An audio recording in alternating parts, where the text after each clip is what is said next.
ఇప్పుడు ఏంటంటే రాష్ట్రం మొత్తం కూడా తెలంగాణలో ప్రతి స్కూల్లో జరుగుతున్నటువంటి తంతు ఏంటంటే అపార్ ఐడి జనరేషన్. సో ఈ అపార్ ఐడి జనరేషన్ ఏంటంటే ప్రతి స్కూల్లో students already UDISE number PEN number ఉంది. సో ఈ పెన్ నెంబర్ల ద్వారా ఏంటంటే ఒకటి consent father mother consent form ఇస్తారు. సో ఈ ఫాదర్ మదర్ కన్సెంట్ ఫామ్లో ఏంటంటే స్టూడెంట్ యొక్క పెన్ నెంబర్లో name spellings, father name, mother name, date of birth ఇవన్నీ కూడా వాళ్ళ ఆధార్ కార్డుతో మ్యాచ్ కావాలి. ఇట్లా ఇస్తాడు చూడండి, ఇది పేరెంట్ కన్సర్న్ లెటర్ ఇస్తారు. సో ఆధార్ కార్డుతో మ్యాచ్ కావాలి, అప్పుడే వాళ్ళకి అపార్ ఐడి అని చెప్పేసి క్రియేట్ అవుతుంది. సో చాలామంది స్టూడెంట్స్కి ఏంటంటే చిన్నప్పుడు ఆధార్ కార్డుల్లో ఫర్ ఎగ్జాంపుల్ జీ తేజస్వి అని రాపిస్తారు, కానీ స్కూల్లోకి వచ్చేసరికి 11 తేజస్వి అని ఫుల్ ఫామ్ ఉంటుంది. సో ఇప్పుడు అది 11 అనేది అప్డేట్ చేసుకోవాలి. ఇంకోటి ముస్లింలు చాలామంది ఏం చేస్తారంటే మొహమ్మద్ అని పెడతారు, మొహమ్మద్ అని పెట్టేసి ఎండి అని రాస్తారు.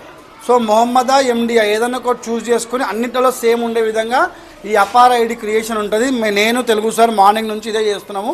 సో అన్ని స్కూల్లో ఇదే నడుస్తుంది.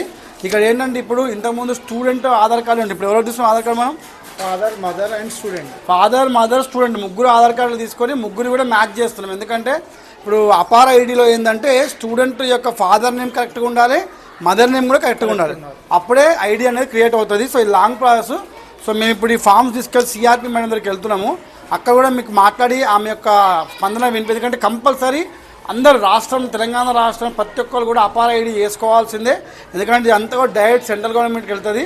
సో ముందటి లెక్క మీకు జాబులు వచ్చినప్పుడు స్కూల్కి వెళ్ళి చెక్ చేయడం ఏముండదు, మీ పెన్ నెంబర్ కొట్టేస్తే మొత్తం మీ హిస్టరీ మొత్తం వచ్చేస్తుంది. ఎక్కడ చదువుకురు, ఏ స్కూల్లో ఏ క్లాస్ చదువుకురని హిస్టరీ వస్తామన్నమాట. దాని గురించి అపార్ ఐడి జనరేషన్ అనేది జరుగుతుంది. సో అక్కడ కూడా సిఆర్పి మనతో మాట్లాడి మీకు కొన్ని డౌట్స్ క్లియర్ చేస్తాను. Thank you. ముషిరాబాద్ మండల ఆఫీస్కి వచ్చాము. సో ఇక్కడ కూడా ఏంటంటే సిఆర్పీలు కానీ అందరు కానీ అపార్ ఐడి అనేది చాలా ఇంపార్టెంట్. అపార్ ఐడి జనరేషన్ అయితేనే మీ పిల్లలు రాష్ట్రంలో ఉండే మీ పిల్లలు సెంట్రల్ గవర్నమెంట్లో ఎన్రోల్ అవుతారు. ఇక్కడ ఏంటంటే యూడైస్ కోడ్ ఆల్రెడీ మీకు ఎన్నోసార్లు వీడియోలో చెప్పిన పర్మనెంట్ ఎడ్యుకేషన్ నంబర్. ఈ పిఈఎన్ నంబర్ ఏంటంటే ఈ యొక్క ఆధార్తో లింకప్ అవుతుంది. ఎట్లయితే మీ పాన్ నెంబర్ లింక్ అవుతుందో ఇక్కడ ఏం చేస్తారంటే ఆధార్ కార్డుతోని ఈ పెన్ నెంబర్ని లింక్ చేస్తారు.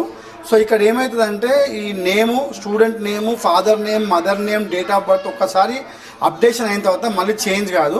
సో ఇది అంతే ఏంటంటే రేపు పొద్దున మీకు గవర్నమెంట్ జాబ్లు వచ్చినా ప్రైవేట్ జాబ్లు వచ్చినా కూడా మీ పెన్ నెంబర్ కొట్టంగానే మీరు ఫస్ట్ క్లాస్ నుంచి 10th క్లాస్ వరకు ఎక్కడ చదువుకున్నారు, ఎక్కడెక్కడ పోయినారు అని చెప్పేసి మొత్తం ఇన్ఫర్మేషన్ అక్కడ ఉంటుంది. సో దాని గురించే ఈ పెన్ నెంబర్ అనేది క్రియేషన్ జరుగుతుంది. సో అపార్ ఐడి జనరేషన్ ఒకవేళ స్కూల్లో అడగకపోతే మీరు వెంటనే వెళ్ళి స్కూల్లో ఈ యొక్క అపార్ ఐడి జనరేషన్ కంప్లీట్ చేయండి. ఎందుకంటే ఇది చాలా చాలా ఇంపార్టెంట్. ఈ అపార్ ఐడి జనరేషన్ అనేది అందరి పేరెంట్స్కి మళ్ళీ చెప్తున్నాను, వెంటనే స్కూల్కి వెళ్ళండి. ఆ కన్సెంట్ ఫామ్ ఉంటుంది, ఆ ఫామ్ నింపండి. ఆ ఫామ్ నింపడంతో పాటు మీ ఆధార్ కార్డు, మీ మిస్సెస్ Aadhaar card, parents mother father Aadhaar card కూడా స్కూల్లో ఇవ్వండి. స్కూల్లో అడగకపోతే మీరు చేయండి, ఎందుకంటే అది మన బాధ్యతగా మనం తీసుకొని అది కంప్లీట్ చేయాలి. సో అపార్ ఐడి అనేది చాలా ఇంపార్టెంట్. అందరూ చేసుకుని కోరుకుంటూ మీ శ్రీకాంత్ అంకం.